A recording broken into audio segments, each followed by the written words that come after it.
Hey, what's going on, Love Jones family? This is Keith, And I'm Carol. and this is our Love Jones podcast. Well, first of all, we want to welcome you for all of those that are new viewers as well as our subscribers.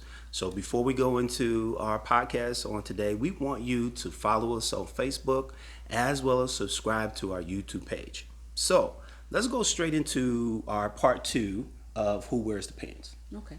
Can we do that? All right. So we were talking the other day, and as a matter of fact, and just kind of having a dialogue based on the first episode, and we felt like we kind of left some stuff out there, kind of left a little bit in the tank.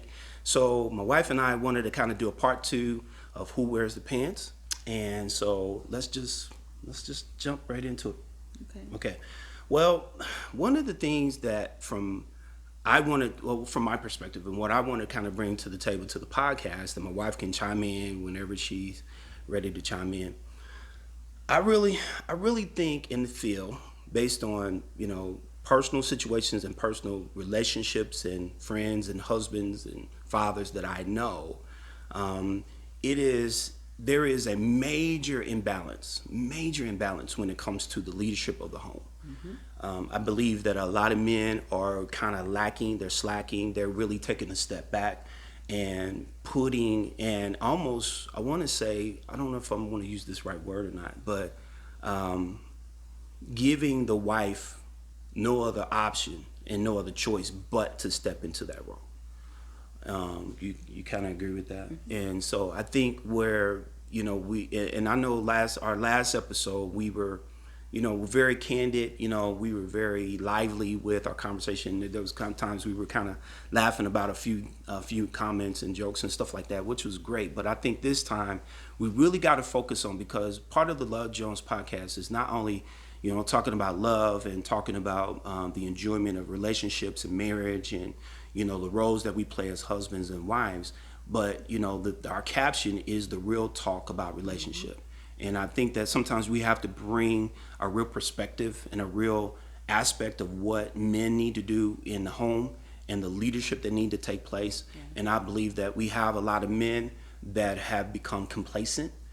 We have a lot of men that have taken the back seat and just are comfortable by taking the back seat and allowing the woman to step in, because they're forcing her to do it without really looking at and actually taking an evaluation of themselves. And men, I think sometimes we have to take an evaluation of us.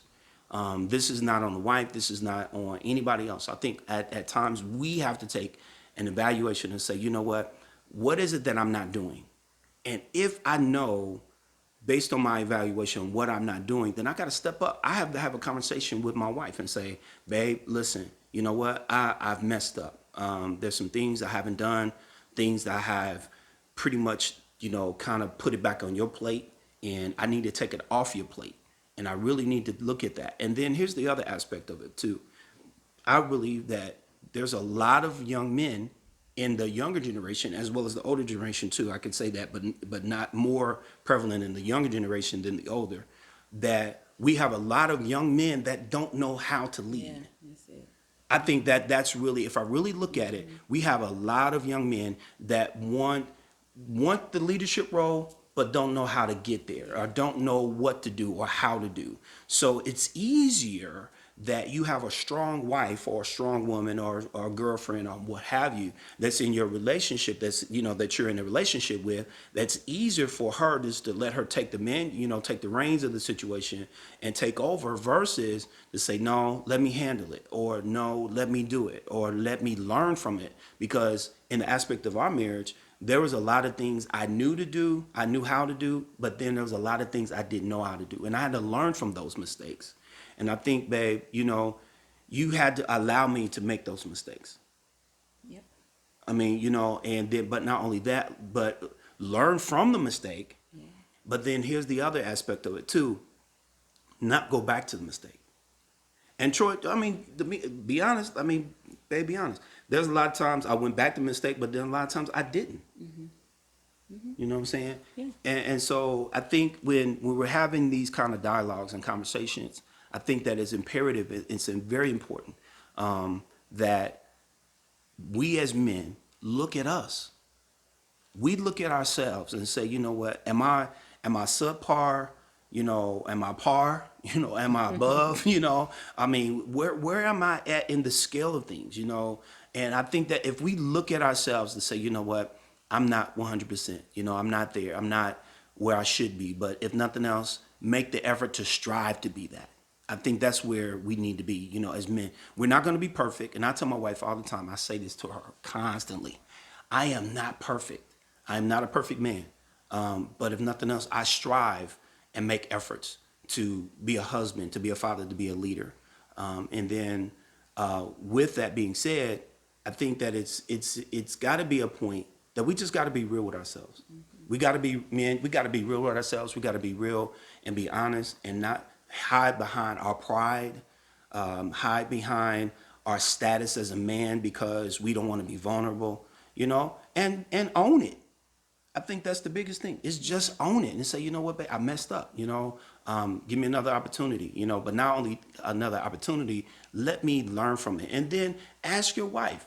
You know, there's many times I've asked her, you know, well, babe, you know, I messed up. So, in your opinion, and she'll tell me. And there's times, let's be honest, there's times I even Why asked you her. keep telling me to be honest? I'm always I honest. know, but there's times that she has told me her honest opinion as far as I've like, you always know, told you my honest. babe, you know, you could have did it this way, or you know, you could have handled it like this, or you could have said this, or you could have done that, or you know, did you think about it like this?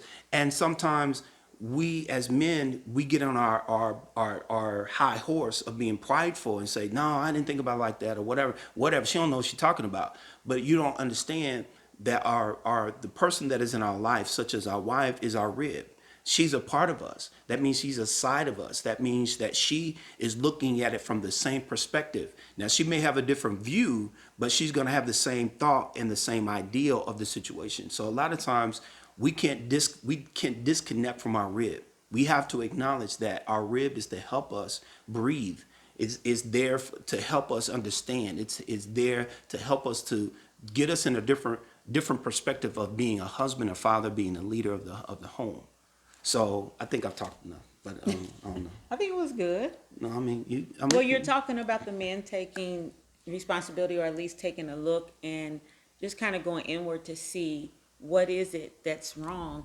And so I agree with that, but I'm also devil's advocate. So I think too that women, we have to take a look at ourselves because, as we said in part one, you know, sometimes it is not the man's intention to not wear the pants or to not take his role in the house the way he's supposed to. Sometimes he's got that overbearing wife who saw that from her mother or her grandmother or auntie or someone, and all you saw was her running over your father, or you know, you just were raised in a home where you were raised by a woman, and so you didn't know how to be married. You didn't know how to just take a step back and let him lead and be the man. And I think one of the hardest things is to let someone lead when you're incredibly independent, or let's say they've led before and it was kind of a disaster, and so then your fear can take over and you just feel like, you know, I don't know if I can let him, I don't know if I can let him do it. I got to do it. And you have convinced yourself through the fear or through the past failure that you don't want him to do it. And so I understand that, but that's also a trick of the enemy that's coming in to destroy the marriage as well. And so what you all have to do is you have to sit down and you have to have a conversation, but there's also a way to have the conversation. So one of the things that I think by trial and error that Keith and I have learned over the years is we've learned when to talk to each other, because there is not always feasible. Yeah, Yeah.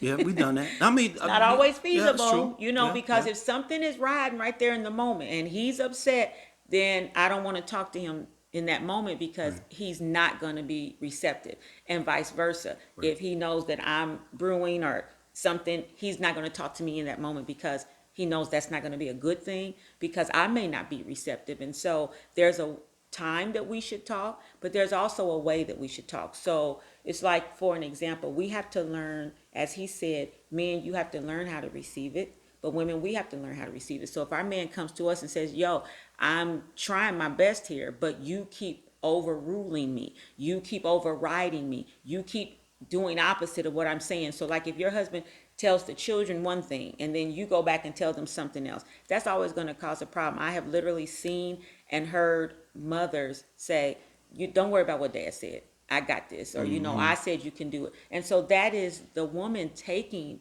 that from the man. And I feel It's like, taking his authority. oh my God, yeah. And so we were talking Sunday about, the pans flooding because you're making those little mistakes. And so your pans begin to flood more and more. And I think that women, we have to take accountability for where we start altering the pans. That's good. Altering, we're making alterations to the pants that he should be wearing. And there's a way that we can sit down and kind of conquer that together as a couple, at least you should. And so, Well, yeah, I think they should, but I think the biggest problem, if you really think about it, in the aspect of the relationship, is always communication. I think that a lot of people are not real in their feelings. There's a lot of people that hide behind silence, and not being, upfront about their genuine thoughts and feelings and different things like that, because they think, oh, it's going to cause an argument, or it's going to do this or whatever. But here's the problem. If you really think about it, when we're talking about who wears the pants, it's in the aspects of who's wearing the role. You think about it. It's Okay. Now we both can wear pants, but your pants as a woman is made different Yes. from me as a man. Yes. So what we have to do is, now the analogy of that is the pants represent authority. Yeah. We both have authority, but different in authority. Because like I said, your pants are different, my pants are different. There's times that if I wear a man's pants and my size is different, you can't fit my pants. Now they may be pants, but you can't fit them because they're made for me. So in the aspect of this, guys and ladies, is, and maybe we can do another podcast about the roles. Okay. It's about your role. You both have authority, but you have to define what authority and who has authority over what. Okay, prime example. This is a good example. Okay. My wife has, I give her, I'm like, babe, you got the house. Whatever, decorations, furniture, purchase this, rugs, pictures, mirrors, whatever. It's all her. Now she'll consult me and say, babe, what do you think? Or if she's thinking about something, whatever, then, we'll talk about it. She'll consult with me. She'll purchase it. We'll get it. And then I'll help her put the things in place, like moving furniture or whatever. Now, that's her because, that's what we agreed upon. Key point. That's what we agreed upon. It's like, that's our agreement. That's her thing. I don't try to override her. I don't tell her, well, we not putting this picture up, or we're not doing. No, because I have the trust in her capabilities of allowing her to do what she needs to do around home, because she's done it for years. Now, my place is outside, garage, the yard, different things, whatever. And there's times that we kind of overlap every now and then, but every now and then she'll say, babe, well, what's going on with the yard? And I was like, babe, I got it. Don't worry about it. I got this, I got that. Just prime example, just put mulch out the other day, and, took care of that whole thing. Was put out there for 4 hours because that's my job. And that's what we agreed upon. And I think that if by chance, that if you come to an agreement as far as your roles are concerned, and then the authority that you have over certain situations, then it won't be a problem. But I think that everybody just kind of flying, just out there Flying by the doing seat seat of their pants, and just out there Literally. doing, and not having conversation Yeah. about, how we're going to run our house. What are we going to do? And if the major decisions, such as if the major decisions come down to where we're going to live, that should be up to both of you. That should be a conversation. If it comes down discipline, that should be the husband first, the wife second. It never should be a situation where the wife is all doing the discipline and the husband's doing nothing. That's unfair. If it comes down to car repairs, different things like that, that should be on the man. Gas, on the man. Taking care of the garbage, the trash, on the man. I don't allow my wife to do certain things like that. Why? It's because I feel as a man That's a manly thing, and I don't want her to do those kind of things. And so I think that if you define, within your relationship, what are those things that need to be taken care of as a man, and then those things that be taken care of as a woman or husband and wife, then I believe that your marriage can flourish. It can be exactly what you want it to be, but you got to have conversation. And I think that we're just not having conversation. Yeah. And it's even down to something as simple as the gas or the trash, because I said, if I have men in my house, I don't want to pump gas. I don't want to take trash out. I'm OCD-ish, so I like to be very clean. And so I don't want to touch those types of things. So my husband has pumped my gas, oh my goodness, forever. And he's pumped my gas and been so good at making sure my tank is on full and everything that he forgot one day. And so I texted him when I got to the light and I said, are you kidding me? You have me on the red light in this truck, and I'm so upset. But then It's not intentional. But then I had to pull back and realize, you know what, that's something that you said you didn't want to do. He's always done it. He's never, not done it. And if it's a situation like that, he was not doing it intentional. It was just, he got home from work or something was going on, I'm sure, that night. And either I didn't say to him, babe, I need gas, because he's real good at going out in the garage and opening the door and looking and checking. But I didn't say anything. And so I had to pull back and realize, that that's something that he takes pride in, is making sure that those are small things that I don't have to do. And so in him taking pride in that, I didn't want to emasculate him by yelling or screaming or hollering. The gas wasn't there. I unfortunately had to stop. Unfortunately. And I did. I only was like, put $10 in because I said, I told her just, she put a little I bit said in I'll there. get enough in there to give me where I got to go and back, because I didn't want to stand there that long. I didn't want to touch anything. It was just a lot. But that is something that we have to understand as women, that when we see our husbands taking that role and when we see them trying their best, we have to encourage them. And so when you see yourself getting ready to go there, because you're frustrated, you have to stop and think of all the things he did prior to that. I think if we could keep a better record, because I've been guilty of that, we have to keep a better record of what they do that's amazing as opposed to what they don't do.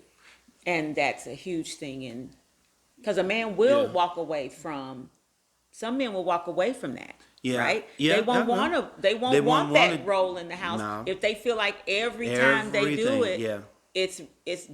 they've done it wrong. Yeah. And so that's where the communication piece has to I come agree. in. Yeah, I agree with that. And so let me say this to the ladies, and I'll say something to the men. I've been talking to the men the whole the whole episode, but check this out, ladies. My wife said something that was so pivotal. She said, either I can lift you with my words or tear you down with my words. And I believe that a lot of times we are so prone, and she said it, we're so prone to look at what was wrong or what they didn't do, or you should have did it this way versus he's doing it. And I think that sometimes you have to allow us and take a step back and allow us to do it. Allow us to do it the way we do it. It's about the apples and oranges. Remember that we're different. So he's not always going to do it the way you think he should do it. But then that's a conversation. Have a plan and say, you know what, babe, I'm going to do this, blah, blah, blah, blah, whatever. And then, there's times we've had a plan and I'll say, babe, I'm going to do this. And she'll say, well, babe, did you think about this? I'm like, oh, I didn't think about that. Yeah. And so what happens, I'll put what she suggested in addition to my plan, put that thing together, and I make it happen. So I think a lot of times that's where we falter, men, is that sometimes we don't listen to our wives. We think that they're nagging us or whatever, but in essence, they're really trying to make us better. They're trying to get us to that place of where, we're not faltering as men. We're being good leaders. We're being good leaders and everything. And there's times I receive it. I receive it from my wife. And then there's times that I feel like she's nagging or different things or whatever. But in essence, she just really wants to get the job done. And I think that a lot of times I just want her resting. I'm like, babe, if I say I got it, I got it. You know what I'm saying? And if your husband or your man says to you, I got it, rest. chill. Let him handle it. But when do you have it? When we know that we got to do it. You know what I'm saying? Okay. That's the difference. Is because, like I said before, our perspectives are going to be different. It's always going to be different, and so we just have to respect. Okay, prime example. You know, if my wife is doing something in the house or whatever, I'm not putting an expectation on her because she has her own expectation. She's gonna do it and like boom. She's not gonna wait. She get new furniture. She's not waiting. She's not letting the furniture sit in the packaging for like 4 or 5 days. She done got the package out. She's pretty much ready to put it up and do her thing. Okay, so that's the same thing with men. We may have a timetable. We may have a plan. We may have a perspective of how we want to do it. So let us do it in our own plan. That's the difference. That's the difference, and you gotta It's respect that. long. It's- It takes you so that's long. but that's the difference because we may have a Oh. plan. We may have, something to say, you know what, I've got a plan. I'm gonna do it on this date. I've got things I gotta do to lead up to that, that she may not understand or know, but it's all about communication. It is. So if we can communicate that information to each other and then let us know what the plan is, then guess what? You can operate in your pants, men. And then ladies, let him operate in the aspect that, and then if you need to push him, there's nothing wrong with pushing him. There's nothing wrong with holding him accountable. The biggest thing that I say about accountability is accountability brings correction, but it should bring redirection. There never ever be a point that you correct your man without telling him, babe, you could have did this or did that or whatever. Because he may be that husband or that man that may not had a father in his life. You know what I'm saying? So he's already working on a crutch. So he's trying to be a man coming into a relationship that doesn't know leadership. So you're already working on a crutch. So help him and say, you know what, we're gonna get you off the crutch. We're gonna bandage you up, and get you and push you to that moment. So we got to understand that when it comes to this particular situation, this topic, it's serious. Yeah. It's And I serious. think we also have to understand and be mindful that a lot of marriages, and especially marriages, they come to the altar not knowing. A lot of men come to the altar not knowing really how to lead. And women, we don't realize that they don't know how to lead because we are so caught up in the whimsy of being in love and planning the wedding. And one of the things that Keith says all the time when we counsel couples that are getting ready to get married, he says we need to spend this amount of time on your counseling and this amount of time, on communication. So we give them certain weeks and certain times that we're going to deal with something that's going to come up in the relationship. But he says all the time, I need you to spend more time here than the planning of the wedding. Most women will spend more time picking out a wedding dress and the venue and the menu and everything than you do sitting down with your fiance, getting that counsel and getting that godly counsel, because that's what's going to save your marriage. It amazes me that we put the time, the money, the planning, the effort into that ceremony that lasts no longer than 30 minutes and all that money into the reception. And it's beautiful. It's a great thing, but we're trying to do this for the rest of our lives. And so if we go into it and we are ill-equipped, then that's where you're going to lose him in that, or he may lose her in that, because you guys didn't really realize, oh my goodness, I guess I thought because you had an apartment or a house when I met you, that you knew what you were doing. Or, oh my goodness, I thought because you drove a nice car and wore a nice pair of shoes that you knew how to handle your money. And then you find out that that's not the case. And you don't really find that out until you get married. And it's time for him to lead, and either you're not allowing him to, or he doesn't want to. Something gets murky. Or he doesn't know how. He doesn't know And how. I think that, if you take the percentages, I would think that's a greater That's percentage. the biggest one. I think that's the agree. greater, is that a lot of men don't know how to lead. And look, let me throw this in here. Leadership doesn't mean control or being dominant, or something like that. That's not what that means. Leadership means bringing things in order. Yeah. And making sure things are taken care of. So that's the difference. And maybe, as we're collectively putting all of our episodes together, we got a lot of topics that we could talk Yeah. about. That could be one And right I there. want to say this too, because I feel like really right now in this season that we're in our country, women, we have to be very mindful that if you have a man that is a leader that has worked and provided and everything, and now he's in a season where he doesn't have a job or he's been laid off, he's furloughed, he's not getting paid, and you may still be bringing in money. You can't take that and spin that as now that puts you in control. He's still the head, he still should be leading. His situation was not his, did not come by his Right, hand, right. right? So then you have to understand, okay, there's a way that I need to navigate him through this. There's a way that I need to let him know, babe, I'm here. I've got us. We're going to be okay. And even if you're scared to death, and even if you don't really, know how you guys are going to make it, you still have to go into that space where you put your trust and your faith in God first, right. and then you ask God to build up the man, give him what he needs, and have that conversation with him. I think it was maybe Thursday or Friday of last week. I asked my husband to come upstairs into I call my office because it's my prayer room and my office combined. And I was at my desk and he came up and I told him, I said, babe, I know you're going through. And as a wife, I see that he hasn't been himself. As a wife, I see him with his hoodie up and he's just kind of in deep thought and he's kind of moping around the house a little bit. And I'm sure that he's got his concerns and his fears because he got laid off. He's furloughed without pay. Yeah. And so I know that that's weighing heavily on him. And so when I saw that something had left him, like there was a light, there was something that left him, I knew, okay, how are we going to handle this? And so when I called him upstairs, he came in, he sat down, and I literally said to him, you get to have your moment. You get to be upset or whatever you're feeling. I said, you get to have that. And I said, but what I don't want is for you to fall into depression. And so we discussed that. And I told him, I said, but babe, right now, all we have is our faith.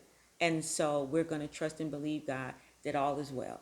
That's all we can do. But it wasn't a pulling him up the steps with, you better get yourself together and da da da. It wasn't that because I know that he's been, bending over backwards to find work. I know that he's bending over backwards to do what he needs to do to make sure that we're not skipping beats and that all is well. And he does have I feel every man that is a head of a household, a family, married, you and your girlfriend could be living together. I need y'all to get married if you are. But whatever your situation is, I tell my husband all the time, I could never imagine what it's like to be a man because I think it's hard enough to be a woman. It's a lot of So pressure. I can't imagine what it's like to be a man to carry that weight. And so that's when you have to pull back and not lead him where he feels like, you're taking his manhood or you're questioning that. But my leading is just letting him know, babe, I see you. That's all. I'm not trying to overrun him. Yeah. I would never step in front of him, but I do have to encourage him in a way to let him know that you not having your job right now in this season. I know that it's not your doing, and so I support you, and we're just going to stand in this together. Yeah. So we have to know that fine line between overstepping the boundary and you not making him feel like because he doesn't have a job, now he can no longer lead. Yeah. So, well, I think we have given them a plethora of stuff to think about, and we opened this episode of our Love Jones with "Who Wears the Pants?" That you got something out of this, and once again, comment on our page. We hope that you go give us some likes on our comments and different things on our YouTube page as well as our Facebook page. Give us some topics that we want to continue to talk about. And we just want to say thank you so much for all of our subscribers that are following us with our Love Jones. And we just want to bless you with all the comments and the topics that we're talking about. So thank you so much again. And we'll catch you right here again on our next episode. But our next one, I think we're going to go live. Yeah, we're gonna go live on. We're gonna do live on on the our next next one. one. So we'll let you know the date of that. So Yeah. we'll put that on the Facebook page. And So we have the Onion Chronicles coming up. I came up with that because we talked about it's not about the onion, and I got a lot of text messages about that onion, and a lot of women said that's what we needed to hear. Yeah. So I'm going to do something called Onion Chronicles where Keith and I will actually talk about spats or things that we had. And I think we could do some individual things too. And how you we know, kinda you- came out, You'll yeah. have she'll have some episodes, and I'll have some episodes. But the bottom line is, we just want you to be inspired, be encouraged, be enlightened through real talk relationship about Love Jones. And shout out to our son Kyler, Dr. J Studios. Kyler has been producing and doing all of the video, the lighting, everything, so we really appreciate him. Yeah. And so just continue to pray for us that every single thing that we do and put out there in the kingdom and in the world, that God will allow it to bless everyone that is going out to, but also to come back and bless us, that we can continue to be a blessing to you. All right. Well, that being said, this is the close of our podcast on this evening, and we want you to be blessed. Amen. And we'll catch you right here on the next episode of Love Jones. See you soon. Bye. Hey everybody, thank you for watching this episode. We want to see your likes and comments on this video. Also, be sure to subscribe to our channel so you don't miss any of our upcoming episodes. See you next time on Love Jones.